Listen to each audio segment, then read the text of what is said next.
What's going on, everybody? This is Scott, also known as ChaChingKing, and today I'm going to talk to you about 10 more things that I've learned since being on eBay.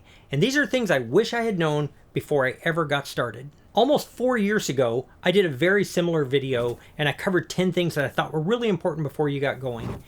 It has been by far my most popular video of all time, and it has resonated with a lot of people. There are a lot of things that I didn't cover in the first one that I want to share with you today. I'm going to start off with the first one, which is treat your business like a business. The quote comes from a friend of mine, Rachel Strickland, but it never rings truer than after being at this for so long. I retired from a six-figure job in 2019 and moved into reselling on eBay as my primary income. And there are a lot of things that I have learned over that time, not the least of which is that if you treat this like a hobby, and you don't take it seriously, and you don't put things and processes in place, you're going to end up with a very busy hobby. It isn't going to do the things that you want it to do because you didn't treat it with intention. You didn't turn this into something that ran and functioned like a business. Treat this business like a business. And the second one, it goes right along with that. Part of treating this like a business is to know your costs. And I'm going to go a little bit further than just what it costs to purchase your inventory and what it costs to either take your pictures or get pictures taken, and the cost of using the platform whether you have a store subscription. All of those things I think are really obvious, and certainly with using a spreadsheet or something like that, you're going to be very, very aware of what those costs are. But I think you also need to be aware of the hidden costs associated with running a home-based business. For example, time. Your time is not free.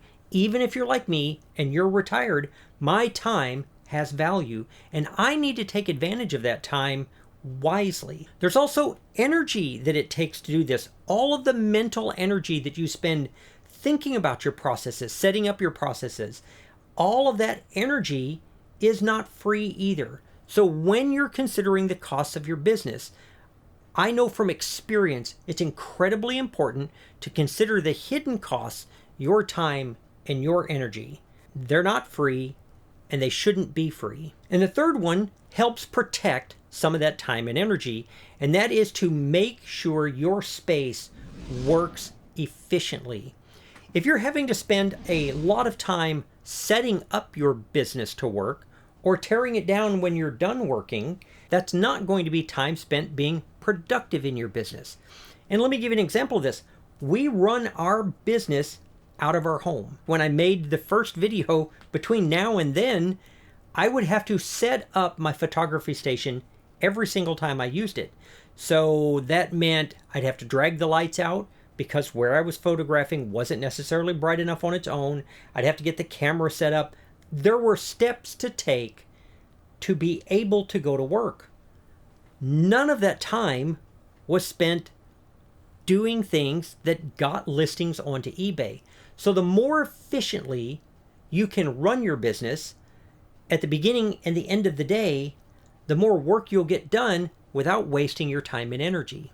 We've moved our photography station to a place that's permanently set up, and it doesn't take up a lot of room, but it's ready to go. So even if I'm like, I just have time to list one item, I can go ahead and do that without any production in order to do so. The fourth one is one that I think is truly paramount. Whether you're running a home-based business, or you're running yours like a hobby, or you're running a massive Fortune 500 company, I think customer service is paramount. And I know that eBay takes that very seriously. What does customer service look like? That means that it begins when I create my listing. I create my listings trying to answer questions before buyers have them. My photographs need to answer questions, my title need to answer questions, and my description needs to answer the questions that a potential buyer might have. When I get a question from a buyer beyond that scope, I make sure that I respond right away. And then if I make a sale, I make sure that I follow that up with great service. It isn't just about getting a sale. I make sure that I ship it on time. I make sure that it's packaged securely. And if there are any issues, once it gets there, I tend to that as promptly and professionally as I can. because customer service is how you win the trust of eBay and you win the trust of your customers. The fifth one is one that it comes up quite often, and that is this is more sustainable than you think it is. If you build this right from the beginning, this is sustainable. There is no lack of inventory in the world. And I say that, and there will always be someone that either feels like or posts that there isn't inventory where they're at. And I've been very clear since the day that I started YouTube. I'm in a town called Penelope, Texas, and the population is 181. It's over 30 miles to Waco, and it's at least an hour's drive to Dallas-Fort Worth. So I can get to garage sales and things like that, but I'm looking at a minimum of an hour round trip. And I find more inventory than I can sell. Remember, I've talked about it in the past. A big part of my business is built around buying enough inventory to share with other people and give inventory away. This is more sustainable than it appears. I have no fear anymore about finding enough inventory. The next one might surprise you a little bit. Number 6, and it is to diversify the platforms that you're using, but not too soon. Obviously, I sell on eBay. That's my whole channel is built around eBay. But what if I got banned for some reason? I got kicked off the platform. Something crazy happens and I can no longer list on eBay. My business would be built around a single platform that no longer wants me, and I would be in trouble. Once I learned eBay, and Melody and I had eBay rolling, we have actually expanded. I have Poshmark, and I also have Etsy. I don't currently have anything listed on Etsy, but I have made thousands of dollars on Etsy, and we sell consistently on Poshmark every single month. I do about 25% of my business is now on Poshmark. Expanding to other platforms for me isn't just about trying to make more money every day. For me, it insulates me from having all of my business tied up in a platform that I don't control. I reduce my risk by being set up and running on these other platforms. If something happened with eBay and I had to start over tomorrow, I'm not actually starting over. I would immediately begin listing more on Poshmark, and I would move a lot of my vintage inventory back over to Etsy. Protect yourself by not having one corporation, one entity in complete control of your business. Which brings me to number 7, and that's to be a proactive learner. If you go into this with what you already know, and you just put yourself on cruise control, the entire platform will pass you by. What's selling will pass you by. Everybody else is going to go right by you because you're not continually learning. And when I say proactive, don't wait for things to change before you're constantly adapting what you're doing. This business looks nothing like it did when I retired. eBay doesn't look like it did when I retired. And it's the reason some of the videos I do have to change constantly because everything keeps changing.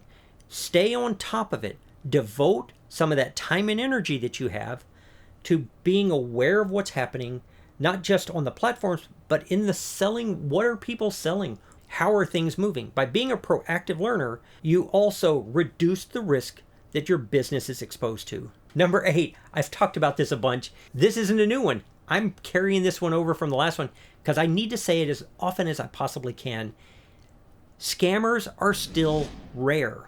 Once your business is established and the scammers aren't targeting you because you look like you have zero experience, it's really rare that you deal with an actual scammer. Every time I talk about this, somebody comes in the comments and they will say, eBay only supports the scammers. And it's not true. Like, I've been very upfront that there are 2 times out of my 18,000 plus sales that I think eBay got it wrong. 2. I can tell you that running my family's business, they owned Temple Blueprint and Temple Civil Engineering, that I probably made more than 2 mistakes the time that I was there. eBay does not support scammers. It doesn't benefit them in any way, shape, or form to do that. And I have always felt very supported. So the biggest tip I can give you for needing support from eBay, because I used to love calling, but the new way of contacting eBay is so much better than calling and talking to somebody, and that's sending them a message on Facebook. Even if you don't have Facebook, if I didn't have Facebook, I would create an account just so that I could message eBay. Because here's the thing, not only do I get people who want to help me, they want to help me resolve a problem if they can, I have it in writing. I get a written response back, which I think is truly awesome. I don't believe you're going to deal with a mountain of scammers, because I don't. And there is nothing magical about my account. I don't deal with a lot of scammers because there aren't a lot of scammers after you're established. We've got a video about the 5 scams that eBay faces, sellers face, and you need to watch that because it'll help protect you just by being more knowledgeable. Number 9, become an expert at sourcing. We talk a lot of times about picking up things that sell at a good clip. You don't want to buy things that sit on your shelves. We talk a lot about increasing that average sale price. All of that, it gets easier when you become an expert at sourcing, because it's going to look different for you than it does for me. You might be in a large metroplex, tons of stuff available, but a ton of competition. Everybody's game is just a little bit different. So how do you do that? You become an expert at sourcing by paying attention to what you picked up that worked, where you picked it up, and you pay very close attention to what other people are selling in your area. Study the comps that are near you. Look and see what is actually selling, because that means people in your area are getting that kind of inventory, which means if they can do it, you can do it. It's a matter of finding it and finding out how. Part of it is developing relationships. I've talked about that a lot, and I think that's really important so that eventually you can develop private picks. Most of my stuff, storage lockers, private picks. With the storage lockers, I share those over on my other channel. If you haven't checked it out, you need to. It's ChaChingKing Picking, and it's storage lockers, and we get amazing inventory because we're pretty good at buying storage lockers. But I also do a lot of private picks where people invite me to come look and see what they have. Ultimately, if you're a reseller, you got to have stuff. The better stuff that you can find and put in front of buyers, the better experience you're going to have as a reseller. It's a crucial thing to focus on improving every single day. And the 10th tip, this is your business. That means it's your rules. I've said this a lot in previous videos, but you have to be very aware when you're watching someone like me. I'm on YouTube, and some people will think that I consider myself some kind of guru or something like that. And I don't. I just have some experience, and I share what has worked for me. It may not work for you. So while you're consuming videos on YouTube, be aware that the people are probably authentically sharing with you what has worked for them, but you need to figure out whether or not it works for you. And let me give you an example of that. Melody would be the first one to tell you that I'm way more outgoing than she is. And that creates opportunities for me that she would not get. I have no problem at all knocking on someone's door and saying, hey, I noticed your garage is open and it's full of stuff. Melody would never do that.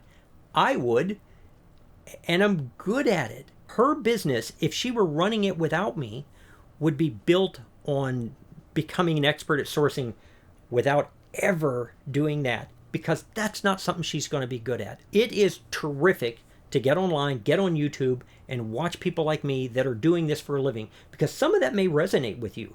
You might be retired just like Melody and I and need this secondary source of income to provide the lifestyle that you want. So a lot of it may resonate, but it is perfectly okay to think, well, I don't want to do what Scott does in this area. Maybe you want a more complicated, see, even the way I say it, maybe you want a more complicated inventory system because it matches information that you need. That's totally okay. Pick and choose when you watch people like me and pull those nuggets out that make your business more efficient and make sure that your business supplements your life and that your life doesn't supplement your business. I truly appreciate you watching and all of the support that I've had for the last 4 years. If you're not subscribed to the channel, I would love to have you do so. That's it for this one. I'm going to see you real soon on the next one. Bye.